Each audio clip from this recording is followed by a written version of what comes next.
시각은 7시 20분입니다. KBS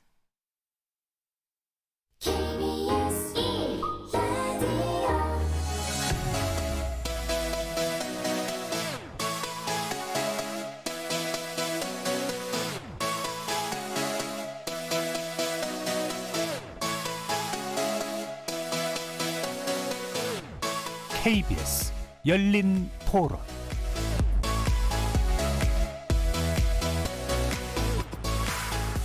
안녕하십니까. KBS 열린 토론 정준희입니다. 초기부터 지금까지 보면은 종교 집단에 의해서 확진자가 되게 많이 퍼지고, 지금은 상황이 다르잖아요. 교회에 나가서 꼭 찬송가를 부르면서 이걸 해야 된다, 그런 거에 대해서는 부정적으로 보니까 종교인들만 입장을 생각하지 말고 배려해주는 마음을 가졌으면 좋겠습니다. 교회가 너무 많아요. 너무 많아서 교회 수가 줄어들면은 말 안 듣는 교회 수도 줄어들지 않을까. 일반화를 시키면 안 된다고 생각을 해요. 저희 언니네도 독신자인데 거기는 이제 가족들끼리 따로 예배를 드리거든요, 집에서. 그런 거 요즘 유튜브도 너무 잘 되어 있고, 이건 그렇게 하는 사람들을 탓해야지 그렇게 기독교 자체를 잘못됐다고 하는 건 좀 아닌 것 같아요. 잘 관리를 해야 된다고 생각을 해요. 종교의 자유가 있더라 하더라도 100번 양보해도 그게 종교를 믿지 않은 타 시민들한테 피해를 주는, 공동체 전체에 피해를 주는 행동이면 제재되어야 하는 게 맞다고 생각을 하고요. 종교단체 안에서도 자성의 목소리가 있으니까 그 자성의 목소리를 높이고 본인들이 거기에 맞춰서 협조를 해나가는 것이 더 중요하지, 꼭 어디를 비난한다? 글쎄요, 그것이 과연 지금에 맞는 방향인지에 대해서는 좀 퀘스천 마크입니다. 거리에서 만나본 시민들의 의견 어떻게 들으셨습니까? 제3차 대유행으로 접어들었던 국내 코로나19가 방역당국의 강력한 조치와 시민들의 협조 덕분에 내림세로 돌아섰지만, 일부 교회 그리고 선교단체 등을 중심으로 집단 감염이 이어지면서 개신교를 향한 시민들의 시선이 더욱 차가워지고 있습니다. 코로나19 발생 이후 1년이 흐르는 동안 매번의 대유행마다 종교집단 또는 개신교에 연관된 집단 감염이 있었기 때문인데요. 개신교계에서는 연관성을 금방 받아들이고 싶어 하지는 않지만, 신천지, 사랑제일교회, BTJ 열방센터, 인터컵 선교회, IM 선교회, 그리고 최근 TCS 국제학교까지 적어도 시민들의 눈에는 개신교 관련 단체와 시설이 우리 사회의 방역 노력에 찬물을 끼얹었다고 비춰지고 있는 것 같습니다. 이에 최근 개신교 단체 일각에서 코로나19 확산에서 교회가 통감해야 될 책임이 크다면서 대국민 사과문을 냈는데요. 일부 교회가 정부의 방역 조치는 종교 탄압이라고 저항하고 있지만, 이는 사태의 본질과 사회적 책임감으로부터 너무 유리된 태도라는 거죠. 하지만 시민들의 차가운 시선을 되돌리기에는 좀 역부족일 뿐더러 이것이 개신교계 일반과 괴를 같이 하고 있는 입장인지도 좀 불분명합니다.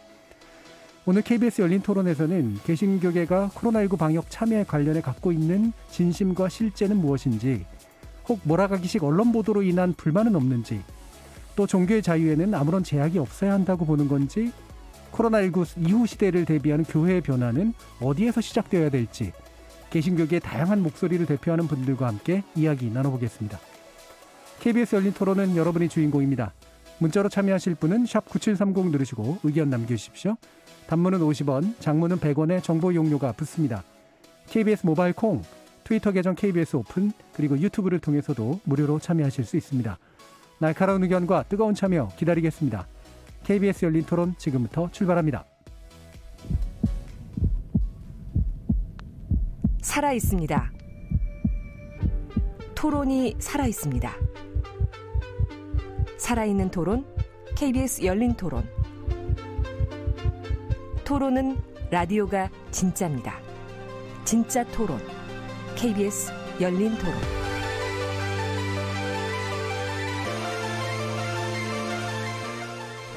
자, 오늘 논의를 위해 세 분 모셨는데요. 먼저 공공신학자이시고요. 도시공동체연구소 소장도 맡고 계십니다. 장로의 신학대 성석환 교수 나오셨습니다. 네, 안녕하십니까.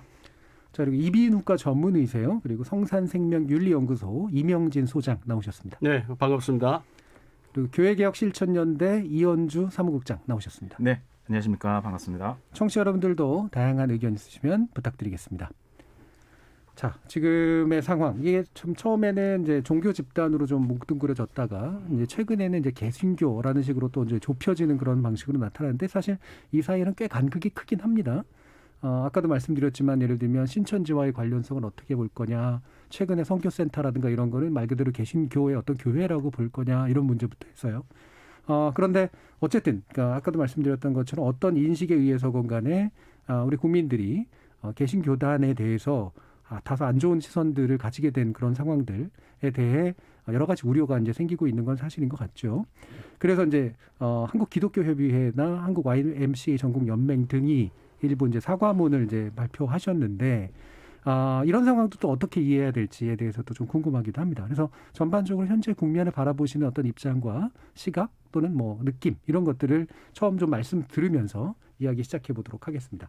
먼저 성석환 교수님 말씀 한번. 예, 저는 최근에 그런 공동 기자회견을 보면서 그나마 참 다행이다 하는 생각을 했고 적절하게 상황 분석을 했다는 생각을 가졌고 예.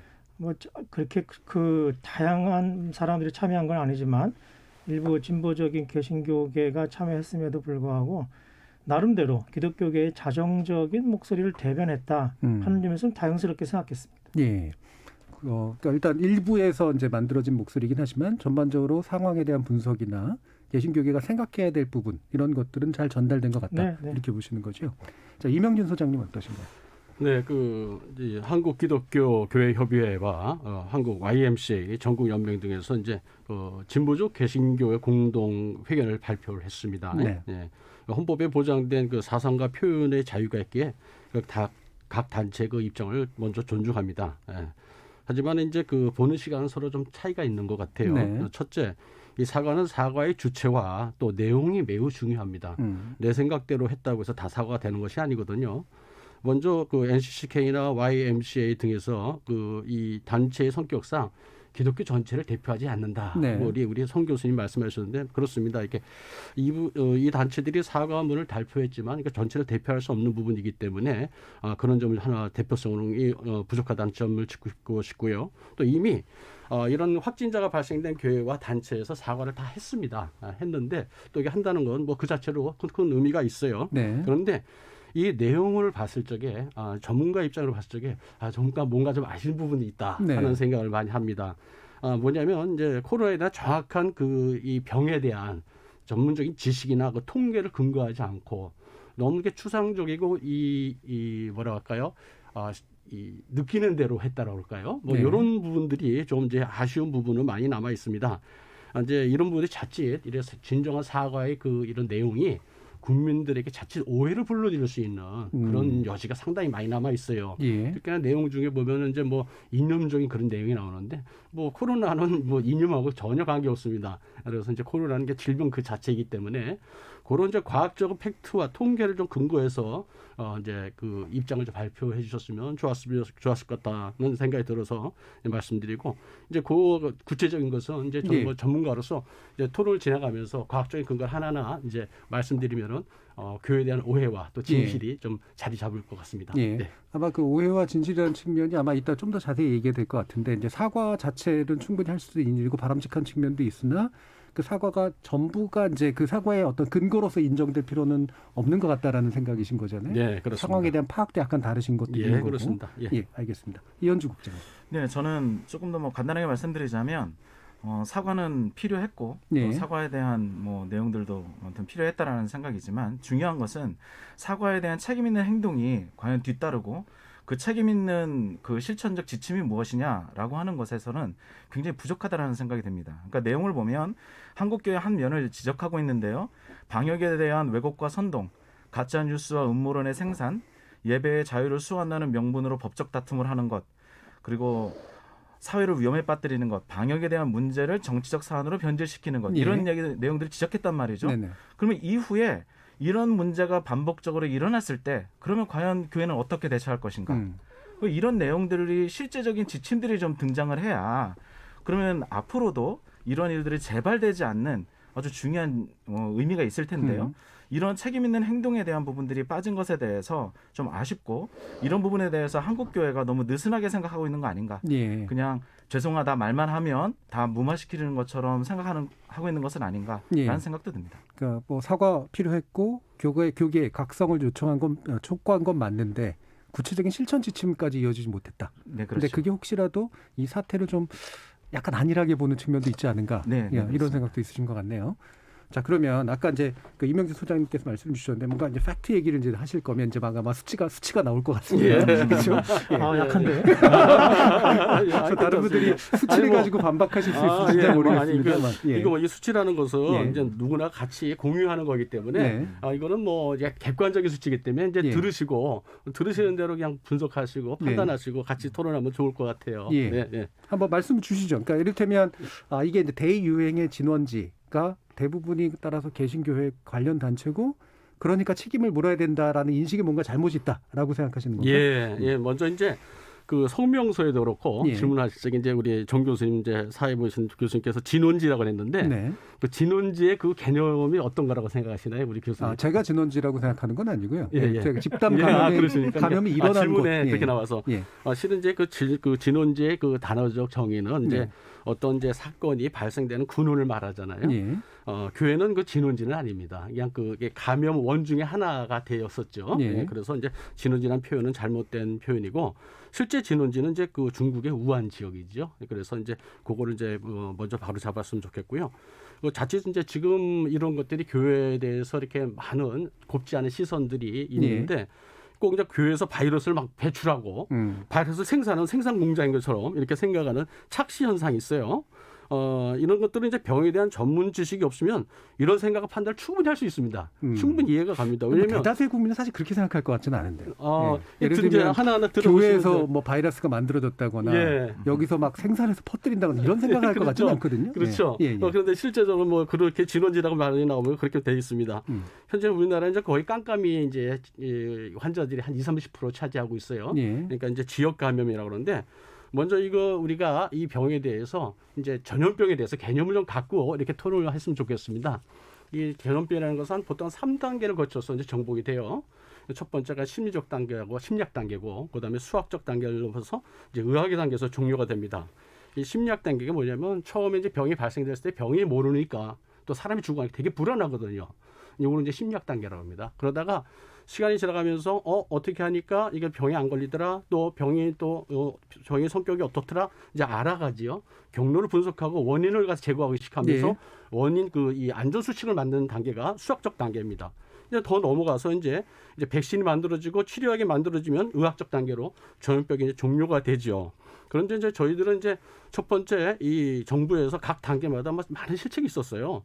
이 심리학 단계에서 정부 관리는 이제 외부 유입을 차단해야 되거든요. 그런데 죄송하지만 이제 그 부분은 예. 제가 지난 1년 동안 코로나19에 관련된 전문가 토론을 한 30-40번쯤 했거든요. 그리고 예, 저희 아시죠? 청취자들도 사실 굉장히 많이 들으셨습니다. 아시죠? 예. 이제 지금 그건 그러니까 지나서 그거만 초점 맞춰주셨으면 좋겠어요. 왜냐하면 오늘 토론 다른 분들도 또 말씀을 많이 주셔야 되기 때문에 물론 의사 선생님이시니까 상당한 전문 지식이 있으시다는 건 뭐 당연히 인정을 합니다만 대중들이 이제 오해하고 있는 부분들을 풀어주기 위해서 가장 필요한 건 개신교에 연관된 단체들이 현재 대확산의 책임이 상당 부분 있다라고 하는 데서 어떻게 생각하시는지에 대한 얘기를 그 말씀을 좀 드려야 될 것 같아요. 최근에 여러 이제 단체에서 이제 통계들이 나오고, 근데 그 뭐 단체들마다 이제 그 통계를 이제 설문조사를 하는 시기에 따라서 또 내용에 따라서 차이가 많이 있습니다. 그래서 우리는 가장 정확하게는 전 세계에서 이제 제공하고 있는 그 통계 자료와 또 질병관리청에서 이제 제공하는 이 자료를 근거로 하는 게 좋습니다. 그래서 그걸 해봤을 적에 지금까지 교회에서 이제 발생되는 그런 이제 이 확진자라고 그러죠. 그게 이제 8%에서 한 11% 그 사이를 보고 있어요. 그런데 그걸 어떻게 잡느냐가 좀 차이가 좀 나 있어요. 질병관리청에서 일단 그렇게 발표를 했습니다. 그래서 근데 교회도 교회 나름이라는 거죠. 그 교회는 뭐냐? 교회도 있고 교회 내에서 어떤 활동 행위들이 상당히 많이 있죠. 첫 번째 예배 행위가 있고, 그다음에 소그룹 성경 공부도 있고, 그다음에 이 어떤 생활관에서 어떤 기숙 생활을 하면서 하는 교육 활동도 있고 여러 가지가 있는데 그걸 다 뭉뚱그려놨어요. 근데 지금 우리 그 교회에서 예배에 대해서 가장 관심을 갖고 있는 것은 예배 자체를 통해서는 우리가 안전 수칙은 이미 3월 달에 만들어지고 잘 지키고 있기 때문에 예배 시간을 통해서는 옮겨진 게 없는데 그거를 갖다가 자칫 오해하고 있다는 거죠. 그 부분이 상당히 좀 이 오해를 부분을 진실과 좀 구분해야 될 것 같아요. 실제적으로 이제 전문가 입장에서 볼 적에 많은 분들이 이제 저 역시 마찬가지지만 봤을 적에 예배 시간이 아닌 예배 전후의 식사 시간이라든지 그때 대화하면서 많이 옮고 있어요. 여러분들 기억하실지 모르지만 메르스가 처음 그 참고를 했을 때 슈퍼 감염자가 식사 시간을 통해서 감염됐어요. 네. 그리고 이번에도 역시 마찬가지예요. 식사 시간을 통해서 다 옮겨가고 있습니다. 8월 15일 날 노인잔치에서 옮겨갔죠. 구로 콜센터도 또 식사 시간 옮겨갔죠. 다 식사 시간 대화를 통해서 옮겨갔거든요. 그래서 자, 그럼 정리하겠습니다. 지금 일단 주장의 핵심은 결국 교회 관련이라고 만약에 8% 11%를 인정한다고 하더라도 그거는 대면 예배를 통하는 건 아니기 때문에 뭔가 오해가 분명히 있다. 하지만 이제 교회 관련성에 대해서는 어떻게 생각하세요? 예, 교회 관련성이 있어가지고 뭐 모든 사람이 다 국민입니다. 국민이기 때문에 뭐 또 깜깜이 환자고 우리가 어디서 옮길 수 없거든요. 옮기는지 잘 모르거든요. 그렇기 때문에 우리가 할 수 있는 건 안전 수칙을 잘 따르는 것이 국민으로서 책임입니다.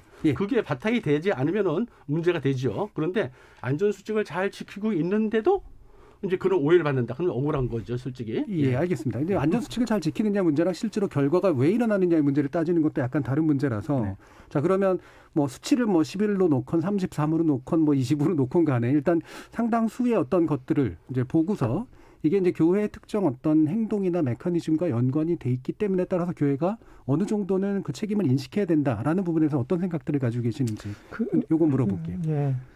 아마 지금 우리 토론이 뭐 의료적 수준에서 이야기를 나누는 토론이면은 저는 나올 필요가 없는 것 같고요. 지금 한국 사회에서 한국 교회에 대해서 이런 비판적인 목소리를 많이 제기하는 이유는 교회가 수치적으로 그 비율에 있어서 아주 객관적인 수치를 제시하지 한다의 차원이 아니라 교회가 왠지 물론 일부입니다만은 사회 전체가 따르고 있는 그 정부 당국의 방역 조치에 대해서 공감하지 못하는 것 같은 느낌. 그다음에 이번에 정부나 기업 같은 데서는 아주 민첩하게 대응하지만 교회라는 것은 신앙 공동체니까 그 민첩하게 대응하는 속도와는 전혀 따라잡지 못하고 매우 다른 방식으로 다른 문화로 대처하는 것에 대한 생경함 이런 것들이 아주 문제가 되는 것 같습니다. 그래서 제가 볼 때는 1차적으로 우리가 그 사회적인 문제에 있어서 책임이 있다는 점을 부인하거나 거부해서는 안 될 것 같고 우리의 책임이 있지만 이 문제를 조금 더 면밀하게 살펴서 어떻게 함께 협력해서 해결해 나갈 것인가 이렇게 좀 생산적으로 얘기를 하면 좋겠어요. 예, 알겠습니다. 그래서 이제 그러니까 여기서 우리라고 표현하신 건 이제 개신교회 집단 안에서 어떤 점이 사회와 협력해서 문제를 해결해 나가야 될 지점인지 그리고 거기서 어느 정도의 책임을 져야 되는지를 더 분명히 하는 이야기가 좀 앞으로 교회 안에서 필요하다 이런 말씀이시죠. 자, 이현주 국장님.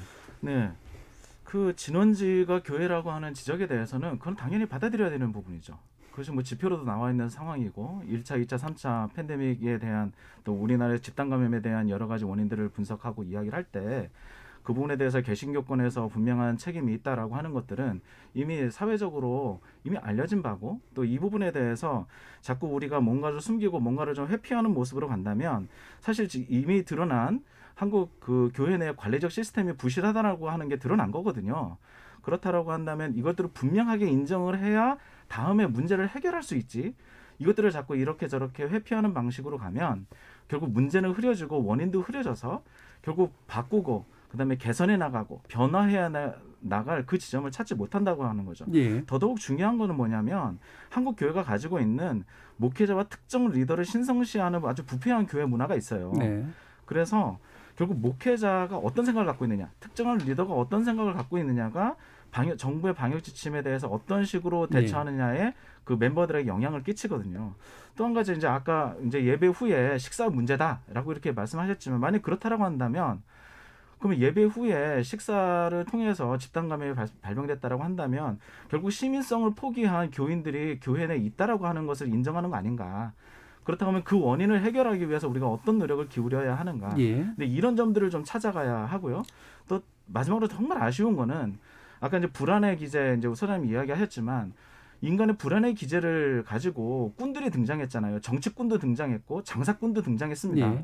근데 그 정치꾼과 장사꾼이 교회라고 하는 테두리 안에서 등장한 거죠. 그게 정광훈 혹은 그 이후에 나온 지금 여러 가지 선교회를 통해서 본 게 다 그런 장사꾼들의 모습 아닙니까? 그러면 이런 부분들을 오히려 분명하게 하고 우리들의 참 한국 교회의 약한 모습이지만 그런 부분들을 명확하게 우리가 선명히 드러내줘야 우리가 어떤 식으로 개선해 나가고 바꿔갈까? 나중에 이제 또 이후에 이야기하시겠지만 예. 교수님의 그러면 한국교회 공공성을 어떻게 짚어갈 수 있을까 이런 대안적인 이야기들을 할 수 있지 않을까 예. 생각합니다. 그걸 예. 하기 전에 이제 국장님은 그 시민단체에 계신 분이니까 시원시원하게 얘기하셔서 좋은데 예. 아까 우리 그 앵커께서 오픈을 하시 전에 길가에서 인터뷰하신 분들 계셨잖아요. 네. 그분들 중에 아주 주목할 만한 발언은 다 그런 건 아니다. 아주 특정 집단의 독특한 문화들이 이 문제를 발생시키고 있는 예. 그 메커니즘을 봐야지 전체 교회가 마치 다 협력해서 똘똘 뭉쳐가지고 정부 시책에 따르지 않을 것처럼 행동하는 양 평가에 대해서는 안 된다라는 점에서는 예. 조금 더 우리가 면밀하게 조금 더 섬세하게 볼 필요는 있어요.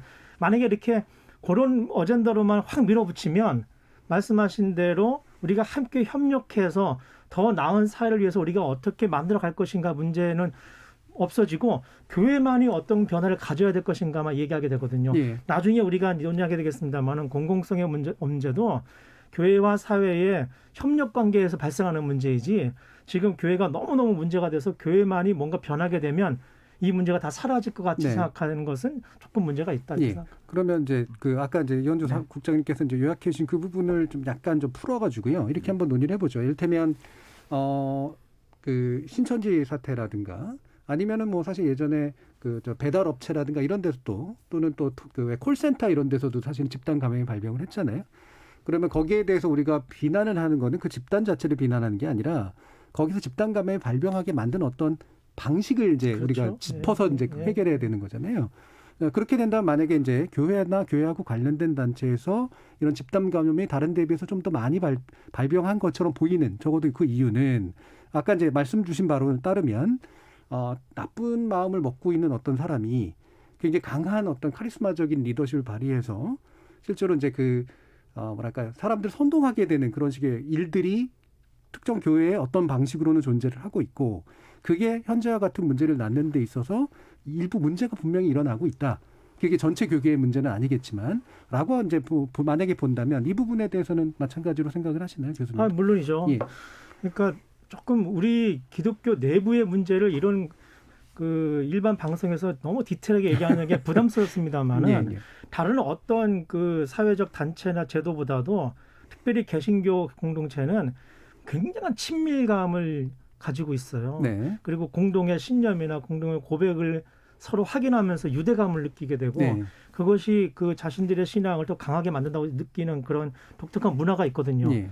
이런 문화가 있는 그 공동체에서 외부에 매우 그 갑작스러운 공격이 들어오거나 갑작스러운 재앙이 퍼졌을 때 예. 대처하는 속도가 늦을 수밖에 없어요. 정부나 기업은 효율을 추구해야 되니까 되고 정부는 전체 국민을 상대해야 되니까 빨리빨리 정책을 낼 수가 있는데 이 신앙 공동체의 독특한 특성상 예. 친밀성을 강조하는 집단이기 때문에 대처가 늦을 수밖에 없다. 저는 아쉬운 것은 교계도 이거를 빨리 민첩하게 대응하는 준비가 덜 돼 있었고 정부도 사실은 신앙 공동체가 갖고 있는 그 독특한 문화에 대해서 좀 이해가 부족했다. 예. 그런 점에서 좀 더 진지하게 고민하고 또 서로 긴밀한 협의를 하는 과정들이 필요했는데 워낙 전체 국민들이 위험에 지금 처해 있으니까 예. 교회 공동체도 똑같이 따를 수 있다고 생각한 나머지 확 그 정책을 쏟아냈을 때 교회는 다르게 반응할 수밖에 없는 어떤 그런 독특한 게 있다. 예. 그걸 뭐 제가 신학자로서 다 설명하기 어려운데요. 예. 하여튼 그런 좀 섬세한 대처가 부족하지 않았느냐. 좀 문화적인 측면도 지적해주셨는데 굳이 제가 이런 비유를 쓰면 만약에 이제 어르신들이 모바일폰 같은 걸 쓰는 거 굉장히 익숙하지 않은데 네. 이번에 이제 예를 들면 무슨 이제 안내 문자 같은 것들이 들어올 때 젊은 사람들은 빨리빨리 반응해가지고 그걸 네. 대처할 수 있지만 그럼요. 이거 뭔지라고 물어봐야지 알 수 있는 네. 분들이 있잖아요. 네. 그분들은 또 그걸 매개로 해서 이제 퍼질 수도 있는 거고 네. 이런 식의 어떤 문화적 차이라는 게 있는 건데 물론 있습니다. 그 차이가 현재의 문제를 만드는 데 있어서 정부가 좀 더 약간 이 부분을 이해하고 그다음에 설득하고 대처 방안을 같이 마련해 나갔으면 좀 더 좋지 않았을까? 이번에 분명히 확인한 것은 부정적입니다만은 부정적인 이펙트만 나왔습니다만은 네. 분명히 우리가 이번에 각인된 건 종교 전체 또는 특별히 개신교가 우리 한국 사회 변동에 매우 중요한 요인이다. 예. 라는 점에서 명확하게 각인이 된 것 같아요. 그게 부정적으로 각인돼서 문제인데 그렇다면 한다면은 이 공동체가 갖고 있는 독특한 문화에 대해서 좀 차별적으로 대응을 해줬으면 좋았겠다 하는 그런 아쉬움은 있죠. 예. 예, 저는 자, 일단은 그럼 소장님이 한동안 말씀 못 하셨습니까? 아까 이제 그 객관적인 수치에 대해서 또 이제 사실에 대해서 조금 말씀을 드릴 게 있어요. 이제 우리 대부분이 그 3월 달에 안전수칙이 만들어진 후에 대부분의 교회는 안전수칙을 잘 지켰습니다. 그리고 뭐 비대면 예배를 많이 드리고 있고 또 개중에는 또 대면 예배를 안전수칙을 지키면서 잘 드려왔습니다. 근데 문제는 뭐냐면 예배를 통해서 감염되는 것을 계속 이렇게 잘못 전해졌다는 거예요. 그러다가 이제 저도 이제 전문가의 입장에서 볼 적에 저건 아닌데 해서 이제 많은 이제 목소리를 냈었습니다. 근데 드디어 이제 그저께 질병관리청에서 안전수칙을 이제 지키면서 드리는 예배는 안전하다 하고 드디어 인정을 해주셨어요. 그래서 정말 너무 속이 시원하고 너무 좋더라고요. 그런데 안전하다기보다는 그런 게 발병 위험이 적다 이렇게 얘기를 했던 것 같아요. 실제적으로 보면요, 우리나라에 뭐 많이 이런 얘기 나오지만 지하철에 750만 명이 다닌다고 그러잖아요. 저도 오늘 지하철 타고 오면서 아주 미어 터져가지고 꼼짝을 못할 정도였는데 위에 한풍기가 있었더라고요. 그래서 뭐 감염 안 되잖아요. 그리고 이제 그 관공서나 회사에서 하루에 8시간씩 주 5일 동안 다닥다닥 붙어서 다 근무하잖아요. 근데 그분들 다 마스크 쓰고 하시죠? 근데 교회에서 예배 드릴 때도요, 안전수칙 1m 이상 떨어져서 마스크 드리고 예배 드리고 1시간 정도 예배 드립니다. 자, 대면 사실적으로 예배 봤을 적에 이 8시간과 1시간의 그 차이는 상식적으로 생각해도 감염 찬스가 확 차이 나잖아요. 그리고 그분들도 이제 인정을 하시거든요. 근데 이 부분들은 이제 이번 기회를 통해서 열린 토론이라는 게 참 감사한데, 이런 이 방송을 통해서 오해가 좀 풀리고 또 국민들도 잘못 오해된 것을 진실을 아셔서 그게 아니구나. 다시 한번 이제 아셨으면 좋겠습니다. 대면 예배 부분은 오해도 물론 있고요. 이제 와서 알게 된 부분도 있고 그러니까 그건 뒤에서 좀 더 이제 좀 다루기로 했기 때문에 좀 더 다루고요. 대신 이제 교회를 매개로 한 어떤 발병에 관련된 문제들 우리가 따지는 거니까 대면 예배가 그 요소는 생각보다 훨씬 적었거나 거의 없었다라고 하더라도 일단 예를 공동체 생활이라든가 이를테면 이제 선교단체나 이런 데서 나타나는 같이 막 모여가지고 뭔가 이렇게 신앙을 나누는 행동들이 주는 어떤 열정이라든가 이런 게 이제 결과적으로 감염에 작동한 부분들이 있잖아요. 정부로서는 그 교회의 예배의 특수성을 그 신학 공동체도 아닌데 사전에 미리 이해해서 교회는 예배를 통해서 전염되는 건 약하니까 계속 드려라라고 선제적으로 말하기 어렵습니다. 그러니까 그게 전체 국민을 대상으로 그게 뭐냐면 안전을 위해서 일단 하는 것이죠. 그게 바로 안전수칙이라는 건데요. 이제 심리학의 단계에서 공포의 단계에서 있으면은 이제 그런 게 대응 방법이 나옵니다. 그런데 이제 안전수칙이라는 게 뭐냐면 수학적 단계거든요. 우리가 이제 어떻게 하면 안전하더라는 걸 알게 되면 우리 생활이 넓어지게 돼 있습니다. 코로나는 앞으로 우리가 이제 이걸 극복할 수 있을지 아니면 계속 같이 살아야 될지 어떤 이제 균인지 잘 몰라요. 세계 역사상 이제 우리가 바이러스를 이긴 건 천연두밖에 없습니다. 자, 죄송한데 오늘 아마 다른 이야기를 해야 될 것 같아요. 퍼지니까요. 근데 제가 다른 비유를 드리면 제가 대학에서 학생들을 가르친다만 지난 1년 동안 강의 못했습니다. 그리고 저도 그래요. 저희 초등학교, 중학교, 고등학교 아이들도 학교 대부분 못 갔어요. 근데 이제 와서 보면 강의나 어떤 이제 수업을 통해서는 발병이 좀 덜 되더라. 실제로 그렇게 크지 않더라면 조금씩 풀고 있잖아요. 전 마찬가지 맥락이라고 생각해도 될 것 같고요. 그걸 여쭌 게 아니라 자꾸 이제 그 얘기를 하시니까 자꾸 예배 특성에 대해서 뭐 지금 자꾸 말씀하시는데 그건 이후에 또 얘기가 있으니까 그때 가서 말씀하시는 거로 하시고요. 소장님, 아까 이제 그 우리 교수님께서 공동체의 결속과 친밀성 뭐 이런 부분들에서 이제 말씀을 하셔야 조금 더 예민하게 다뤘어야 되지 않냐라고 하는 이제 부분에 대해서 말씀해 주셨는데, 저는 이제 아까 우리 사회자님께서 이야기했지만 교회 내에서는 그러면 이제 특히 팬데믹 시대에는 정확한 정보가 전달되는 일이 굉장히 중요합니다. 그런데 교회 내에서 정보를 통제하고 관리하고 해석하는 주체가 누구냐? 이게 대부분 목사가 하고 있잖아요. 목회자가. 그러니까 저희들 물어보면, 어르신들 물어보면 방역 지침 이렇습니다라고 얘기하면 우리 목사는 그렇게 얘기 안 하던데요라고 얘기하는 거예요. 그리고 이제 목사님이 얘기한 거를 더 신뢰하는 거죠. 아까도 이제 사회자님 말씀하신 것처럼 잘 모르니까 물어봤는데 그 물어보는 대상이 목회자인 거죠. 그럼 목회자는 정확한 지침과 정확한 팩트와 그리고 정확한 정보를 바르게 전달해 줘야 되는 책임이 있잖아요. 그런데 그런 부분들이 잘 안 됐던 거죠. 그러니까 이 부분에 있어서 아까 이제 우리의 집단 감염이 일어났던 여러 선교회나 여러 단체들을 보면 결국 그렇게 집권적이고 중앙에서 한두 사람의 또 리더들이 갖고 있는 그 모습이 너무 중요하다. 물론 긍정적으로 얘기하자면 목사님들이 그런 부분들에서 목회자가 정확한 정보를 이야기해주고 정확한 지침들을 이야기하고 그 지침들을 따라서 한 교회도 굉장히 많아요. 근데 문제는 집단 감염이 발병될 때 그렇게 하지 못했던 내용들이 그 우리들 안에 있는 거죠. 그리고 지금도 교회의 문화가 결국 목회자를 굉장히 많이 의존하는 문화 가운데 있지 않습니까? 네. 그렇다고 한다면 목회자가 지금 팬데믹 시대에서 정확한 정보를 전달하고 사실관계를 확인해주고 이야기들을 하는 이런 과정들이 저는 너무 중요하다라고 생각합니다. 예, 알겠습니다. 그러면 이런 거 같아요. 그러니까 그 방금 말씀 주신 거로 이제 어떻게 이제 그런 문제들이 실제로 어떻게 작동하는가를 보기 위해서는 말씀 주신 것처럼 사실 우리 대형 교회도 되게 카리스마틱한 지도자들이 이끌어가는 교회잖아요. 그래서 사회적으로 뭐 여러 가지 문제를 지적하기도 했지만 이번에는 오히려 보면 그 대형 교회라고 불리는 데들은 나름대로 방역 수칙 잘 지키고 그다음에 뭐 이렇게 여러 가지 시설도 개방하고 그다음에 이제 그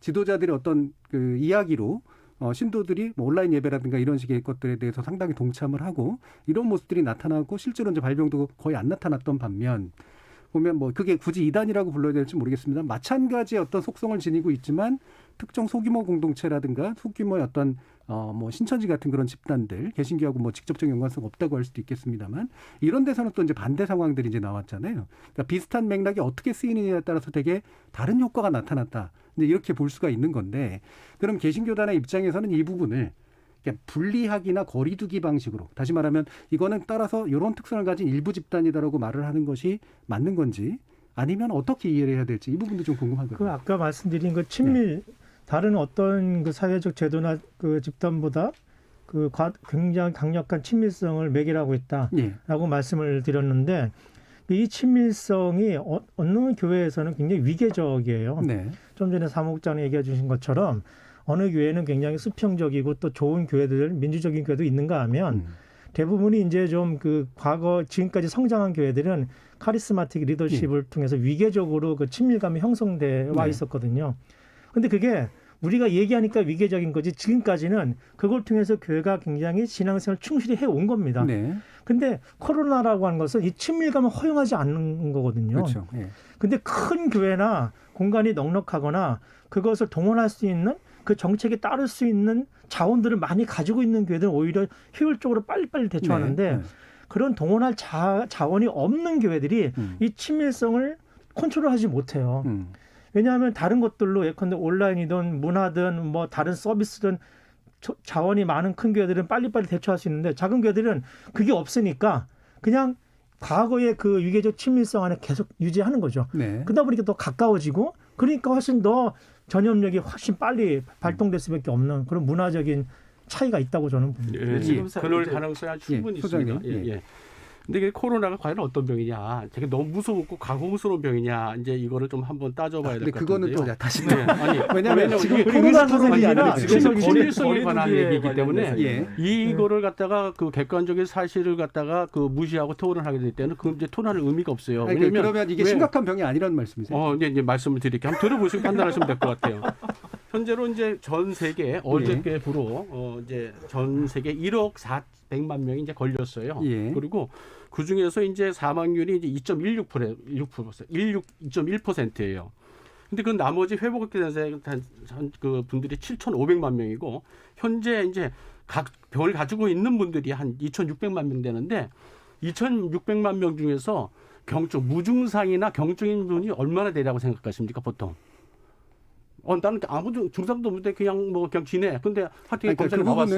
제가 여러 번 말씀드렸습니다만 코로나19 토론을 통해서 많이 알려져 있고요. 이건 상당히 중요한 거예요. 왜냐하면 99.6%가 이게 경증 환자란 말이에요. 그리고 나머지 0.4%가 중증 환자인데 우리가 두려워하는 것은 그냥 감기 같은 그런 증상은 두려워할 게 없지만은 죽음에 이르게 하는 0.4%의 포인트를 맞추고 우리가 얘기를 풀어가야지 이제 앞으로 교회 내에서 발생되건 어떤 뭐 기관에서 발견되건 이걸 갖다 우리가 해법을 찾아갈 수 있다는 거예요. 그러니까 그 부분을 얘기를 하기 시작하면 예를 들면 전제가 붕괴되기 때문에요. 왜냐하면 학교도 그럼 다 열어주고 식당도 다 밥 먹고 선제적인 거리 두기 자체가 필요 없다 이렇게 되는 그 거리 두기 그것도 이제 제가 좀 말씀드렸는데 우리가 거리 두기 2m 얘기하잖아요.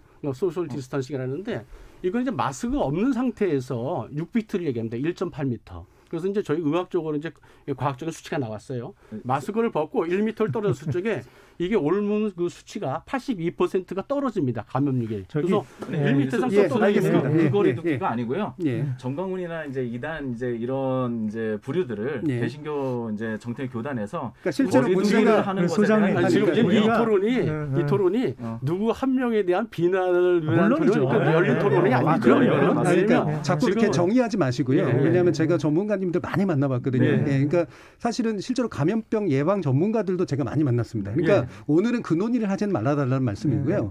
전제는 우리가 이제 사회가 방역을 위해서 뭔가 노력을 한다고 했을 때 그 방역과 어긋나는 행동들이 나오는 게 실제로 감염에 굉장히 많은 어떤 매개체가 되고 있으니까 그거를 특정 집단만의 문제로 돌려야 되는가 아니면 개신교가 어느 정도는 보편적으로 좀 책임을 지는 문제로 고민을 해야 될 것인가 사실 이 부분이거든요. 예.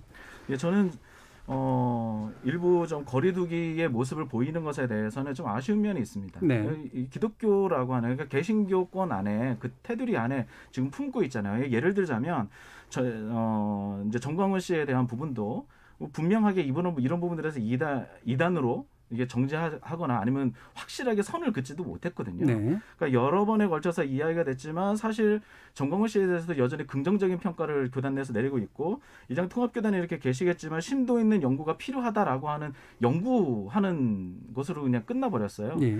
그러니까 사실은 거리두기를 하는 것처럼 보이지만 실제로 그 한국 개신교 내에 지금 있는 인터컵이나 아니면 정광훈 씨에 대한 것을 굉장히 포용적으로 수용하는 분위기들도 있다라고 하는 것이죠. 그러니까 이런 부분들을 어떤 뭐 정리냐 아니면 연구냐 이런 게 아니라 확실하게 선을 긋는 일이 좀 더 필요하고요.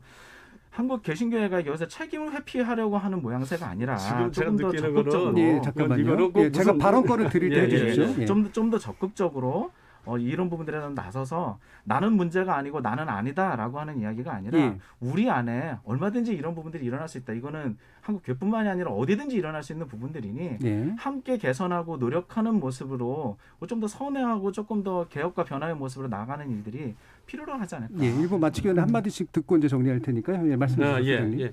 지금 이제 이 토론이 진행되는데 가장 중요한 게 이제 병이에요. 그 병. 이 감염병이거든요. 감염병에 대해서 감염병에 대한 그 특성도 잘 모르고 느낌으로만 얘기하고 있다는 게 상당히 아쉽고요. 죄송하지만 예, 제가 예. 다시 한번 말씀드리지만요. 코로나19로 감염병 전문가와 한 20-30번 이상의 토론을 했습니다. 그래서 그러면 이제 그거에 대해서 먼저 우리 교수님께서 정의를 분명하게 내려주시고 요런 그 카테고리에서 얘기해 주셔야 되는데 지금 이제 두 분은 이제 많은 그런 거에 대해서는 이제 같이 공유가 안 된 상태 같아요. 그래서 제가 그걸 이제 공유하고 같이 이제 토론을 하고 싶은 마음에서 이제 말씀을 드리는 겁니다.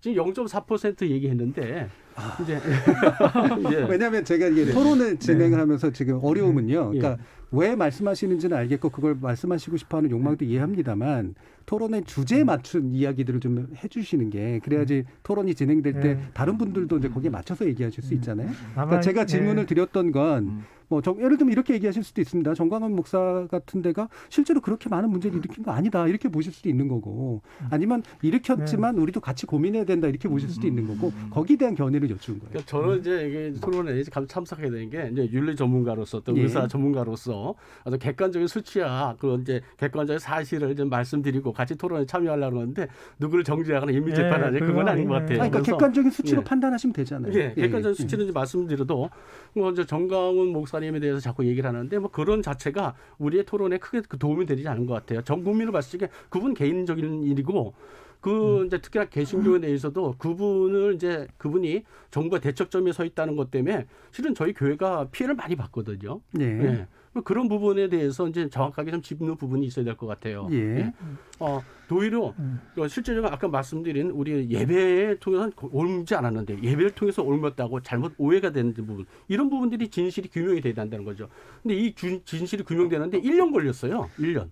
이게 잘못된 거 아니죠. 이런 것들을 갖다가 아마 정광훈 목사님과 같은 그런 사회적 무리를 일으키신 기독교 지도자들에 대한 사회적 비난 문제 그건 뭐 제가 볼 땐 피할 수 없다고 보는 것이고 근데 더 문제되는 건 그런 일을 일으킨 지도자를 비판하는 것도 물론 필요하지만 도대체 교회라는 데가 어떻길래 저런 지도자가 나올 수밖에 없는가 이 문제가 우리에게 굉장히 중요한 과제이고 그러나 저는 개인적으로 2부에 말씀드리겠습니다마는 이렇게 그 책임이 단지 한국 교회에게만 지어져서는 안 된다.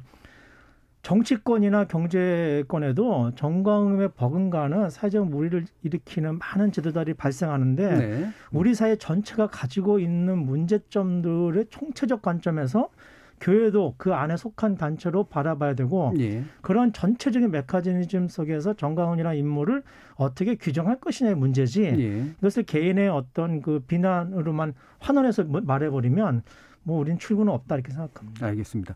예, 그 부분에 대한 뭐 많은 분들이 또 동의하시는 생각도 있으실 것 같고요. 자, 일단은 저희들 청취자 의견이 또 여러 가지가 들어가 있기 때문에 한번 들어보고 가죠. 정의진 문자 캐스터. 네, 청취자 여러분이 보내주신 문자 소개해드리겠습니다. 2967님, 지금까지 코로나19가 종식되지 못한 이유 중 하나는 종교 집단의 집단 감염이라고 봅니다. 국외에서 유입되는 사례보다 훨씬 많은 수치입니다. 일부 교인들은 현재 상황에 대해 반성해야 합니다. 6134님, 자영업자는 안전수칙 안 지켜서 영업정지인가요? 시민들도 수칙을 안 지켜서 집에만 있는 건가요? 예배 안 하면 죽습니까? 현 상황은 방역이 최우선입니다. 예배를 참는 것이야말로 종교의 참된 길입니다 해주셨고요. 7606님, 저희 어머니께서 이 추운 겨울에 집에만 있자니 답답해 죽을 것 같다고 하시면서 교회라도 가지 않으면 우울해 죽을 것만 같다고 말씀하십니다. 오죽하면 저러실까 싶은 생각도 드는데요. 청취자 여러분께서 넓은 마음으로 이해해 주시면 좋겠습니다. 0419님, 종교의 자유를 무조건 지켜야 하는 건 아닙니다. 코로나 확산의 진원지는 교회라고 봅니다. 교회는 이제 반성하고 바른 방향으로 나아가야 합니다. 3698님, 코로나19 때문에 교회의 민낯이 드러났다고 봅니다. 교회는 이제 영리를 추구하는 단체 중 하나가 아닌가요? 0441님, 한 교실 안에서도 선생님 말씀 안 듣는 학생들이 몇몇 있습니다. 교회도 전국에 수만여 개가 있는데 그중 일부가 지침을 안 따른다고 해서 나머지 대다수의 교회가 욕먹는 현실은 참으로 안타깝습니다. 방역 지침을 지켜가면서 온라인 예배드리는 교회가 대다수란 걸 알아줬으면 합니다. K78739889님, 모두 다 힘든 시기에 종교를 의지하고 싶은 마음은 이해합니다. 하지만 지킬 건 지켜야죠. 친밀감 있는 공동체라면 서로를 배려해서 모임을 자제해야 합니다. 황운규님, 역사적으로는 천주교를 개혁하자고 나온 게 개신교 아닌가요? 지금 현재로서는 개신교가 더 많은 개혁을 필요로 하는 것 같습니다. 라고 보내주셨네요. 네, KBS 열린 토론. 이 시간은 영상으로도 생중계되고 있습니다. 유튜브에 들어가셔서 KBS 일라디오 또는 KBS 열린 토론을 검색하시면 지금 바로 토론하는 모습 영상으로 보실 수 있습니다. 지금 방송을 듣고 계신 청취자 모두가 시민 농객입니다. 계속해서 청취자 여러분들의 날카로운 시선과 의견 보내주세요. 지금까지 문자캐스터 정의진이었습니다. 토론이 세상을 바꿀 수는 없습니다. 하지만 토론 없이 바꿀 수 있는 세상은 어디에도 없습니다.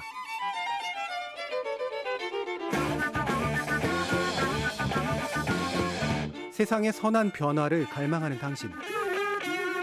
정답이 아니라 질문의 힘을 믿는 당신. 우리 KBS 열린 토론에서 만납시다.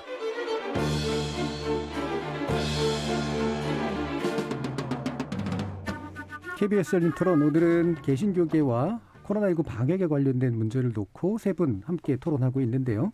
성산생명윤리연구소 이명진 소장, 장로회 신학대 성석환 교수, 그리고 교회개혁실천연대 이현주 사무국장, 이렇게 세 분과 함께하고 있습니다.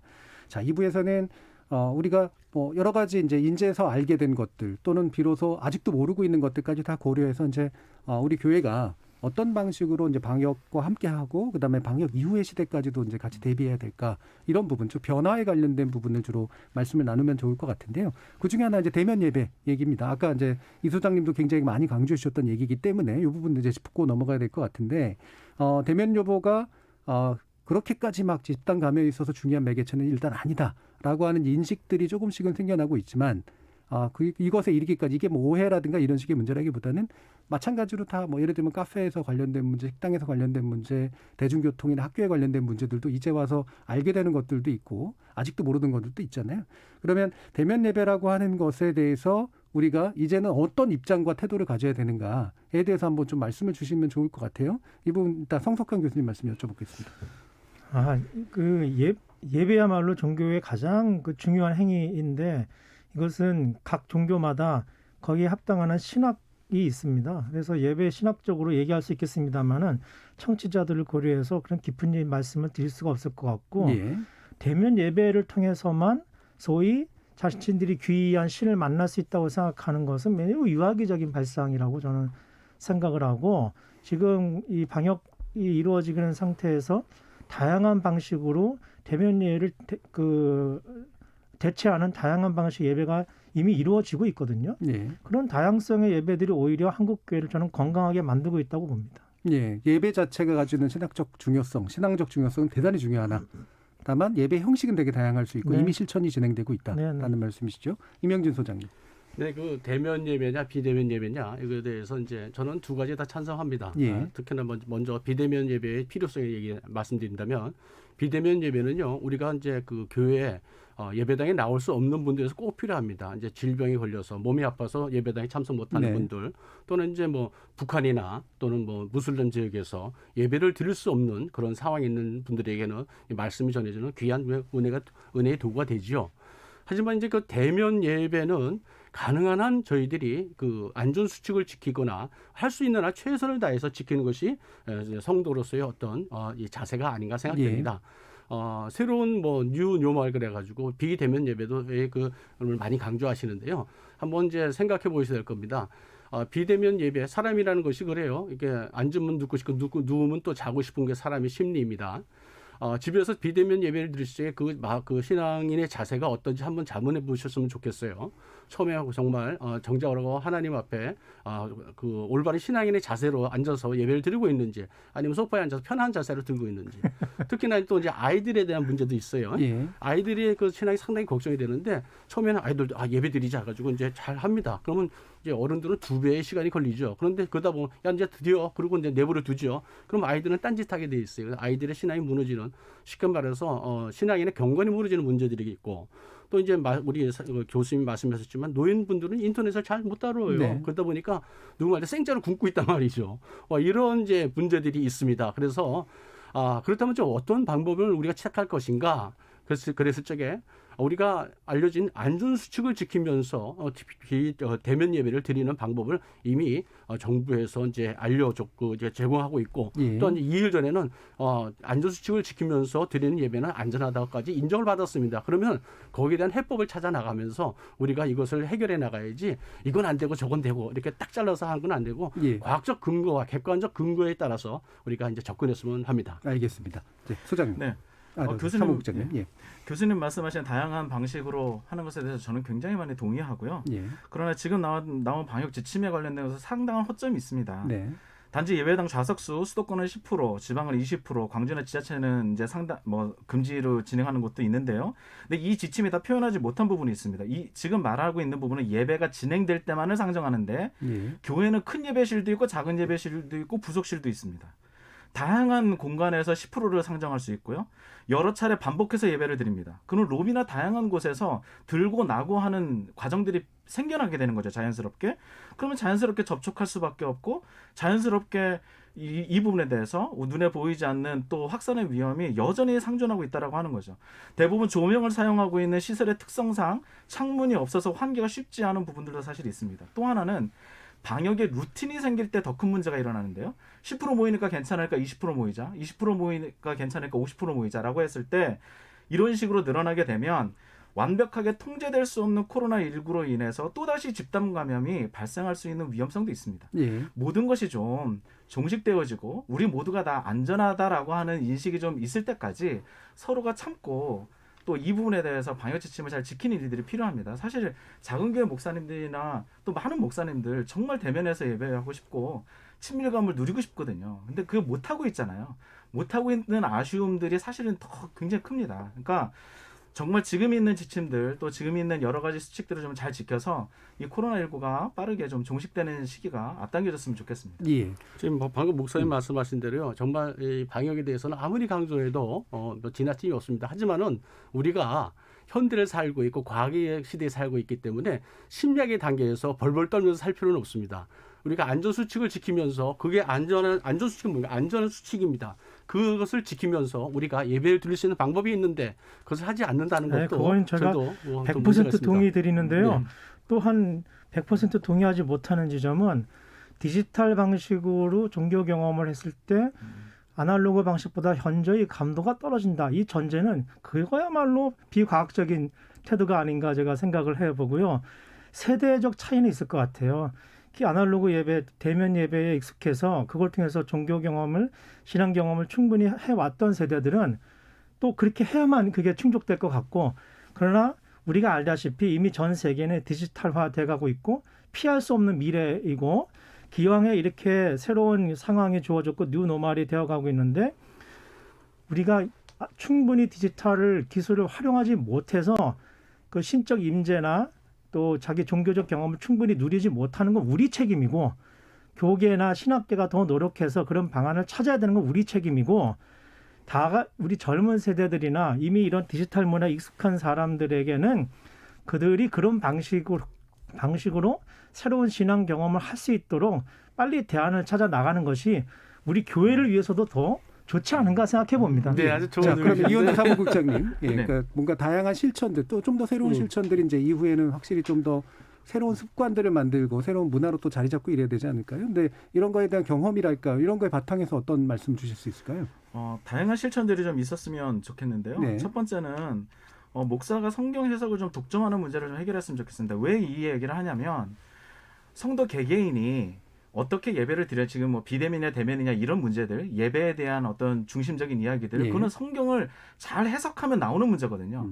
근데 그런 성경 해석을 목회자가 독점하면서 그 목회자가 공공성이 없는 목회자, 아니면 정부나 방역수칙에 대해서 이해가 없는 목회자일 경우 그들 스스로가 생각하는 방식으로 성경을 해석해 준단 말이에요. 그러면 일반 성도들은 그냥 그게 옳은 줄만 아는 거죠. 그러니까 이런 문화들, 목사가 성경 해석을 독점했다는 것을 좀 해결하면 좋겠고, 두 번째는 교회가 선별적인 공공성을 좀 말하지 않았으면 좋겠습니다. 무슨 얘기냐면 교회가 일정 부분에서 시민사회에 대한 기여가 있으면 분명한데요. 예. 그러나 인권이나 노동, 통일이나 기후 환경, 평화 이런 분야에서는 침묵하고 있는 거죠.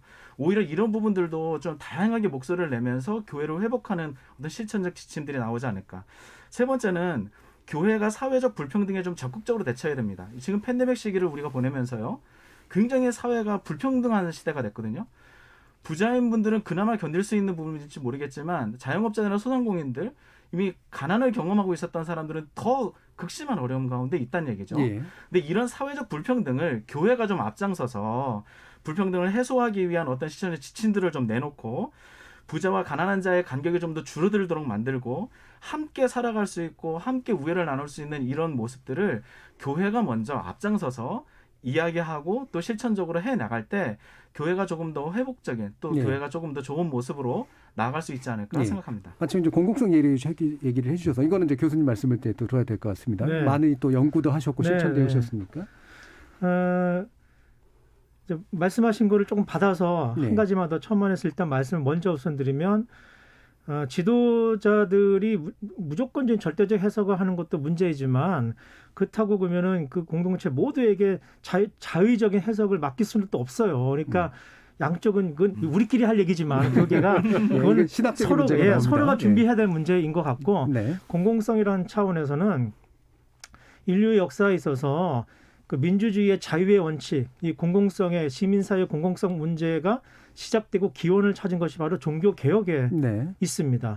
그 전에는 종교 자유가 없었잖아요. 그 종교 개혁 때문에 인간의 이성이나 자유와 가능성들을 새롭게 찾는 그런 계기를 마련한 셈인데, 그 이후부터 민주주의가 굉장히 발전하고 우리가 살아가는 일상 세계의 가능성들이 굉장히 확장되고, 여기에 개신교가 기여한 공공성에 굉장히 큰 기여가 있어요. 근데 점점 시간이 가면서 이 사회적 기여나 공적 기여의 지점들은 사라지고 개신교 자체를 위해서 존립하는 그런 메커니즘이 너무 강화가 된 겁니다.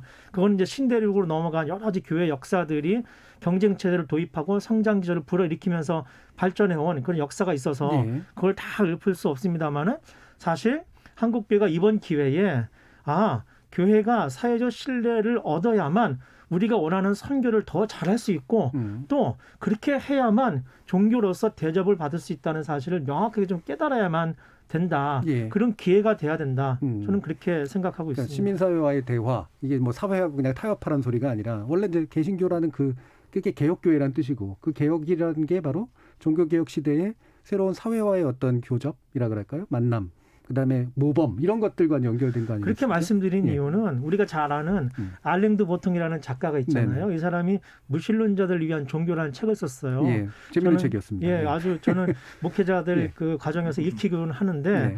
그분이 뭐라 그러냐면은 신은 모르겠다. 그러나 종교는 꼭 필요하다. 예. 왜냐하면 인간 사회에 공동체, 가치 등등을 유통시키고 생산할 수 있는 가장 중요한 사회적 자원이 종교다. 그 종교가 거꾸로 얘기하면 종교가 그런 역할을 못 해주면 그런 공적 역할을 못 해주면 그 사회는 정신적 타락을 겪게 돼 있어요. 네. 만약 저는 한국 사회가 타락한 상황, 이 자본과 부동산과 물질에 의해서 문제가 발생하는 사회라고 동의한다면 그것은 어쩌면 한국교회의 이 어려움에도 책임이 있지 않는가 생각해 보면서 예. 그런 측면에서 우리의 교회가 우리 사회를 더 민주적으로 발전시키고 공적으로 발전시키는데 기여하고 참여하는 그런 새로운 도약의 계기가 됐으면 좋겠다 생각합니다. 네, 이명준 소장님. 예, 그 예배에 대해서 이제 많은 좋은 이제 의견들이 있습니다. 뭐 두 분 목사님의 의견에 전적으로 동감합니다. 이것도 그렇게 변해가야 됩니다. 네. 그런데 한 가지는 이게 신앙이 그 시대가 바뀌어도 신앙은 바뀔 수 없다는 것입니다. 신앙에는 예배를 통해서 회복되고 힘을 얻어갑니다. 예, 예배 형식에 대해서 많은 이제 의견들이 이제 나오고 있어요. 하지만은 예배 형식을 바꾸는 건 상당히 위험한 일입니다. 특히나 이제 예배의 전통을 함부로 편의에 따라 변경하거나 하는 것은 종교적 자살 행위 같은 생각이 듭니다. 그거는 네. 비신학적인 발언이셔요. 네. 그렇죠. 이제 말씀이 다 끝나고 말씀을 해주시면 좋겠어요. 또 그 예배를 드리는 신앙인의 자세를 위협한다는 게 상당히 좀 저희들은 큰 부담으로 다가오는 것입니다. 예배 그 신앙인의 자세, 경건이 무너진다는 것이죠. 우리 깨어진 창이라는 이론이 있습니다. 우리 깨어진 창이 있을 때 그 밑에 쓰리게 쌓인대요. 그것처럼 우리 예배의 어떤 경건성이 무너질 적에는요, 예배가 모두 다 무너질 수 있는 그 위험성이 있는 겁니다. 네. 이 점이 가장 무서운 점입니다. 저희들이 우려하는 점이고. 예. 저 소장님은 언제나 이렇게 준비된 발언을 하시는 것 같아요. 예. 왜냐하면 제가 질문 드린 거하고 상관없는 준비된 발언이었는데 뭐 되게 중요한 발언이셨기 때문에 제가 그래서 지금 8082님 외에 많은 분이 비슷한 문자를 주셔서 이거 간단하게만 얘기를 해주셨으면 좋겠어요. 이게 아마 저는 오해일 거라고 생각을 합니다만 대면 예배를 고집하는 건 헌금 때문 아니냐 이런 식의 이제 그 의구심을 가지시는 분들에 대해서 얘기를 좀 해주셨으면 좋겠어요, 교수님. 그거는요, 굉장히 많은 오해를 담고 있습니다. 네. 왜냐하면 많은 그 교회 목회자들이 그 헌금을 걷기 위해서 대면 예배를 고집한다는 것은 굉장히 좀 억울한 이야기입니다. 예. 대면 예배를 함으로 인해서 헌금이 더 거칠 수는 있겠죠. 그거는 결과론적인 얘기지. 그걸 목적 삼아서 대면 예배를 고집한다. 이것은 굉장히 저희가 듣기엔 참 어려운 얘기이고요. 다만 우리가 이제 앞으로 훈련할 것은 우리 책임인데요. 비대면 예배를 통해서도 그 교회를 향한 신앙에 대한 충성심이 변하지 않도록 해야 될 책임은 우리에게 있는 거라고 저는 생각이 들어서 그런 점에서 아직 준비가 안 됐으니까 일부 목회자들이 그래도 모여야 헌금이 더 그 충성도가 높아지지 않겠는가라고는 생각할 수는 있겠습니다. 네네. 이거는 과도기적인 얘기입니다. 네, 지금까지 저는 이제 대면 예배에 대해서 굉장히 부정적인 말씀을 드렸었는데요. 이 말씀을 좀 드리고 싶어요. 뭐냐면 개신교가 가지고 있는 아주 중요한 부분이 뭐냐면 성도 간의 교제입니다. 그러니까 성경의 가르침이 하나님을 사랑하고 이웃을 사랑하는 거잖아요. 그러니까 기독교의 가르침은 나 말고 타인, 나 말고 타자, 나 말고 신과의 관계성을 굉장히 중요하게 여기거든요. 그런 관계성, 사회성, 민주성이 기독교 안에 굉장히 독특한 문화를 형성하고 있습니다. 그게 자연스럽게 대면하고 만나고 식사하는 자리로 연결이 되어 왔었고 과거에 그렇기 때문에 그런 내용들이 굉장히 중요하게 여겨졌다는 것이죠. 그런데 그래서 말로만 사랑하는 것이 아니라 실제로 사랑하기 위해서 만남이라는 것이 필요했고요. 실제로 사랑을 표현하기 위해서 누군가의 교제를 더 깊게 하는 일들이 필요했다는 것입니다. 그런데 문제는 뭐냐면 지금 팬데믹 시대에는 그런 만남이라 실제로 만남이라고 하는 것이 서로를 사랑하고 서로의 관계를 깊게 만드는 것이 아니라 서로를 위험에 빠뜨리는 도구가 되어버린 거예요. 그렇다라고 한다면 우리가 지금 오프라인에서 만나고 하는 또 대면한다라고 하는 것들을 적절하게 금지하고 스탑해야 되는 부분들이 있는 거죠. 그게 우리의 관계를 지키는 문제이기 때문에 그렇습니다. 물론 어떤 사람들이 있냐면 만남과 대면을 통해서 뭔가 이득을 취하려는 부류도 있어요. 그게 지금 뭐 말씀하신 그 뭐 재정적인 것이든 여러 가지 그런 면들도 없지 않아 있는 부분이 있을 겁니다. 그러나 정말 교회가 가지고 있는 가장 중요한 점은 대면하는 일들이 굉장히 중요했다.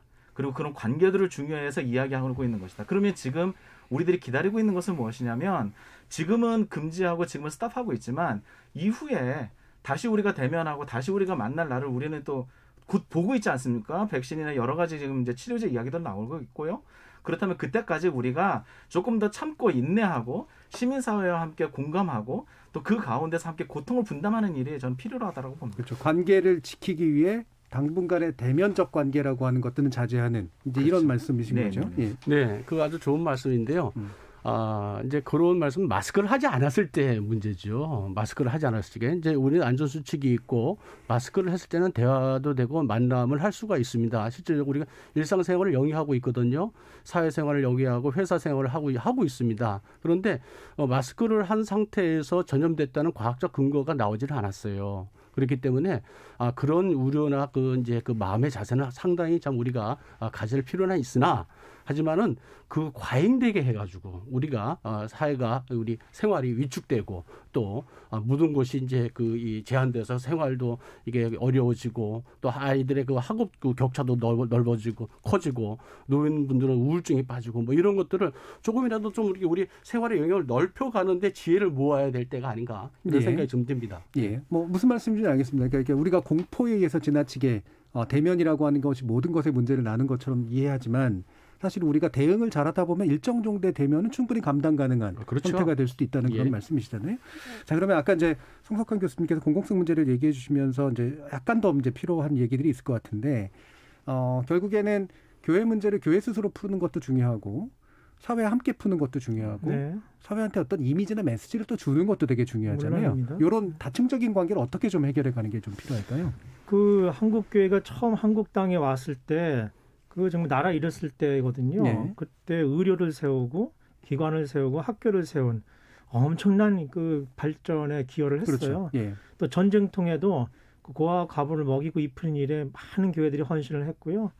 또 여러 가지 좋은 그 기여가 많이 있었습니다. 이런 전통들이 지금 일정 부분 그 무뎌지고 사라진 것처럼 느껴져서 매우 아쉬운 바이지만 이것은 한국 사회 전체를 봤을 때도 한국교회만 공공성이 낮아진 게 아니라 한국 사회 전체도 지금까지 지금 우리가 보고 있는 부동산 열풍이나 영끌 뭐 이런 거 봤을 때 이게 정상적인 사회라고 저는 보이지 않거든요. 제가 종교인이라 그런지 몰라도 이거는 한국 사회 전체가 지금 큰 병에 들어있다.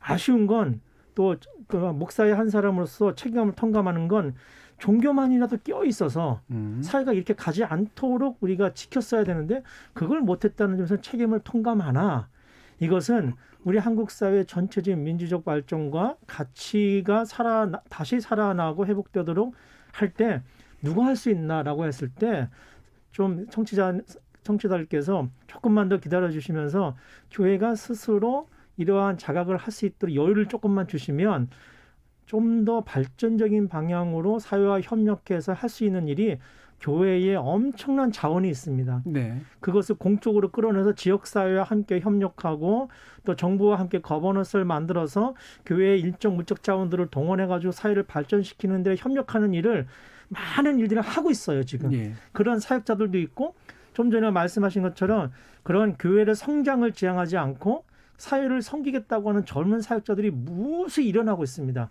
그 사람들은 굉장히 디지털 감각이 있고 전혀 다른 감각이 있으니까 그분들이 새롭게 우리 사회를 위해서 종교적 헌신을 할 수 있도록 조금만 기다려 주시면 좋겠다는 생각이 들고 정부에서도 교회를 조금만 여유 있게 좀 바라봐 주시면 좋겠다는 바람을 꼭 드리고 싶어요. 교수님 말씀 굉장히 동의하면서요. 조금 더 말씀드리고 싶은 거는 이제 사회가 신자유주의에 관련된 과도한 경쟁과 서열화에 대해서 문제를 삼고 있잖아요. 근데 그 가치가 사실 교회 안에도 들어왔고 깊숙이 뿌리 내렸죠. 이번에 뭐 IM 선교에 관련해서도 그렇고요. 끊임없이 무한히 경쟁하고 서열화하는 그런 한국교회 문화를 좀 바꾸고 한국교회 내부에서도 우애와 연대라고 하는 큰 틀 안에서 좀 변화를 이끌어가면 지금 교수님이 이야기하신 지금 사회와 이야기하고 함께 연대해가고 함께 마을을 만들고 함께 좋은 모습으로 이어져 갈 수 있는 그런 모습이 되지 않을까. 그러면 한국교회가 갖고 있는 그 경쟁시키고 신앙도 경쟁시키고 서열화를 하고 우열을 나누었던 이런 모습들을 빨리 좀 개선하고 회복하는 일에 우리 함께 좀 노력할 수 있었으면 좋겠습니다. 그러니까 세속의 나쁜 것들이 교회 안으로 굉장히 많이 들어와 있다라는 그렇죠. 말씀이시죠? 예, 이명기 근데 교수님. 거기서 이제 뭐 두 분 다 좋은 말씀하셨어요. 근데 실제적으로 이제 그런 일들이 많이 교회에서 활동을 하고 있어요. 그래서 두 이제 아픈 부분들을 두 분 지적하셨는데 저는 이제 교회에서 하니까 좋은 부분들, 예. 선한 부분들을 좀 말씀 좀 드리고 싶어요. 저는 이제 기독의사회, 한국 기독의사에 속해 있습니다. 그랬을 때 이제 대구에서 이제 대규모 감염이 터졌을 적에 저희들이 이제 갈 수 있는 인원들 직접 가가지고 진료를 참여했어요. 그리고 음압기구가 막 모자라는데 저희들이 뭐 한 2억 모아서 음압기구를 또 제공을 했고 또 이제 세계로교 같은 경우는 한 이웃들에게 상당히 좋은 이제 그 봉사를 많이 하시더라고요. 그래서 예. 주변에 아주 칭찬을 많이 받고 계세요. 또 최근에는 이제 이 코로나 때문에 피가 모자라는 상황인데 이제 온누리교회가 아주 그 뭐 주도적으로 이제 하고 헌혈 활동을 하고 계시더라고요. 그래서 이제 헌혈 운동을 하고 갔더니 대본에 그분이 온누리교회 교인이세요. 그래서 이런 선한 영향을 끼치고 있구나 해서 상당히 감사했고 또 그 외에도 교회에서 기도원이나 수양관을 생활치료센터를 벌써 제공하고 있거든요. 그래서 이런 이제 선한 일들을 많이 하고 있고 또 작은 행동이지만은 노숙자나 이런 분들한테 정말 안전수칙을 지키면서 무료 배식도 지금 어렵게 하고 있습니다. 이런 일들이 있습니다. 하지만 또 무엇보다도 우리 교인들이 가장 이렇게 큰 역할을 한다는 것은 우리 대한민국과 또 환자들의 회복을 위해서 각 초소에서 열심히 기도하고 있다는 겁니다. 이거를 많은 분들이 그런 일을 알아주셨으면 할 때 좋겠습니다. 중요한 건 앞으로는 이제 커뮤니케이션 방식인데요. 그렇죠. 예. 공급자 방식이 아니고 또 그 하여튼 좀 듣는 사람의 입장에서 낮은 자세에서 그 이제 죽어도 욕 먹는 경우가 꽤 있거든요. 우리가 그러니까 그런 좀 에티켓일까요? 뭐 커뮤니케이션 방식일까요? 그러니까 그런 태도들을 우리가 많이 좀 내려놔야 되는 거고 그래야만 공공성에 참여할 수 있고 이거는 또 거듭 말씀드린다마는 우리 사회가 전체적으로 안고 있는 거예요. 조금만 힘이 있으면 갑질하잖아요. 아파트 경비원들 함부로 여기잖아요. 그런 문화들이 한국 사회에 굉장히 지배적으로 깔려 있는데 좀 다른 문제가 그런 문제들을 교회가 똑같이 안고 있는 거거든요. 우리가 그러니까 교회가 조금 더 그런 일들 그 문화를 변화시키는 한국 사회의 문화를 새롭게 만드는 일에 우리가 기여해야 된다. 이것이 곧 선교고 이것이 우리가 감당해야 될 사회적 몫이다. 라고 하는 인식을 좀 갖는 것이 지금 매우 필요하지 않나 생각합니다. 세속에게 참조가 될 삶의 모범을 만드는 거, 새로운 종류의 모범을 만드는 거 이런 것도 되게 중요한 커뮤니케이션 방식일 것 같습니다. 자, 이제 1분 정도만 이제 마지막 발언 하셔야겠네요. 이현주 사무국장님. 이번 일을 통해서 한국교회가 좀 바뀌어졌으면 좋겠는데요. 첫 번째는 개인적인 종교 활동을 강화하는 방식으로 바꾸는 것이 아니라 한 시민 한 사람으로서의 시민과 인성, 공공성에 대한 성찰이 있는 한 개인들이 많아졌으면 좋겠고요. 또 하나는 조직적 변화가 있으면 좋겠는데 변화의 주체가 좀 바뀌었으면 좋겠어요. 나이 많은 사람들 또 그런 남성 중심의 이야기들 이런 것에서 조금 더 폭넓게 여성과 청년, 젊은 그룹들이 변화의 주체가 되어져서 목소리를 낼 수 있다면 한국 교회에도 긍정적인 희망이 있지 않을까 생각이 됩니다. 예, 알겠습니다. 자, 오늘은 개신교 그리고 코로나19 방역에 관련돼서 여러 가지 오해도 좀 짚어드리고 그다음에 또 교회가 어떤 노력들을 하고 있는지 그리고 우리 시민들과 어떤 소통을 해야 될지 많은 말씀 같이 해주셨습니다. 오늘 토론 함께해 주신 교회개혁실천연대 이현주 사무국장, 성산생명윤리연구소 이명진 소장 그리고 장로회 신학대 성석환 교수 이렇게 세 분 모두 수고하셨습니다. 감사합니다. 감사합니다. 네, 감사합니다.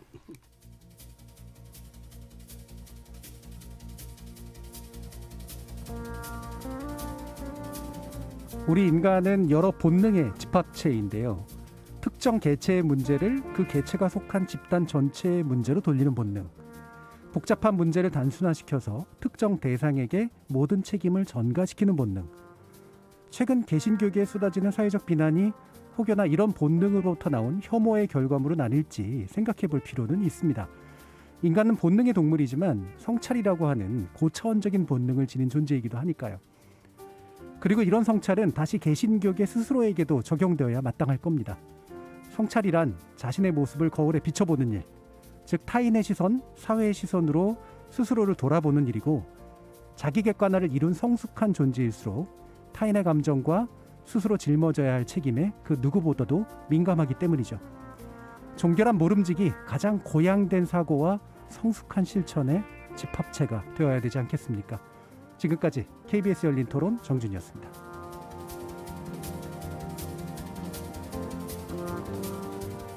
네.